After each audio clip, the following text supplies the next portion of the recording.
what I hate looking at is that we're in 5th place right now. You know, we're 2-1-1, and if the day ended tomorrow, we're not playing the playoffs. That's how I look at things, you know. So, you know, being behind right now in the standings, even though we have some games in hand, like I'd rather be sitting with 9-10 points and being at 1st or 2nd right now. So, guys, like I had to come in Monday morning, look at our board, and see that we moved down to 5th place, and that's probably the first time in 2 years we've ever been out of the playoffs. And that's how I look at it, you know. You know, I'm a guy that looks at stats and numbers, and you know, I challenge your guys on being the hardest working team, and we're back at it this week pretty hard. We have a different makeup, you know, and the biggest thing I try to tell people is we're not last year's team or the year before's team. We got a great makeup of veterans back and young players as well, and you know, I expect our guys to come out hungry. You know, it's a big night with the banners, I think, getting dropped and all that, so I know they're going to be excited, and you know, we've been kind of biting at the bit here for the last 2 weeks, so I'm sure they're sick of hearing from me and they just want to play another opponent.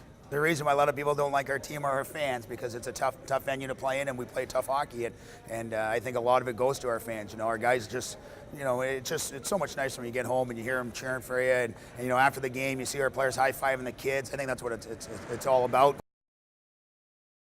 We need to battle more for pucks. I think our guys are very complacent at times, and I think we need to keep the edge going out there right now. And you know, the opportunity, ice time, sitting there for them. So you know, as I tell them, we got to get down to numbers still by the end of the month.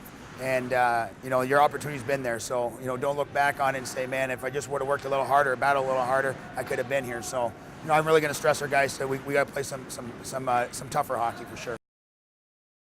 I think our back end's strong. You know, our offensive play, we got kind of snake bit and scoring some goals up there, but we're getting some chances. And so, you know, I like our team a lot.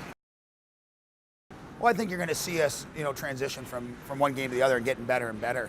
You know, we're going to make some mistakes. We're going to have some first-year mistakes out there. And as I tell the guys, that's part of hockey. I'm not worried about the mistakes. It's how you're going to react to it. You know, it's one of those things right now where we're still trying to find out who we want to be, what type of team we want to play against. And, you know, as I challenge them on our character and what it is we want to be known for, we're going to try to piece that together the next few weeks. Yeah, right now I'm real confident in both. You know, Paulie Barrafato is going to start Saturday in our home opener. They've each gotten two games, and you know, Colin Dealey is a new kid who's going to be fighting for that spot with him. And I think the success to our program the last couple of years has been our goaltending, that we've had confidence in them. And last year we've been able to flip-flop the two of them all year. So I plan to hopefully do the same this year, and until one guy maybe takes the reins or one guy loses the reins. You know, our division looked good. I thought Texas looked really good. You know, they're coming off, obviously, winning the Robertson Cup, and they went 4-0 up there. Topeka looked solid. You know, Witchy and Corpus just played on the weekend to 2 shootout games. And Odessa, you know, we know what they're going to be about. We had some great games in last year in the playoffs, and you know, I know the history goes further back than just last season with them, so I expect Saturday's game to be a fun, intense hockey game.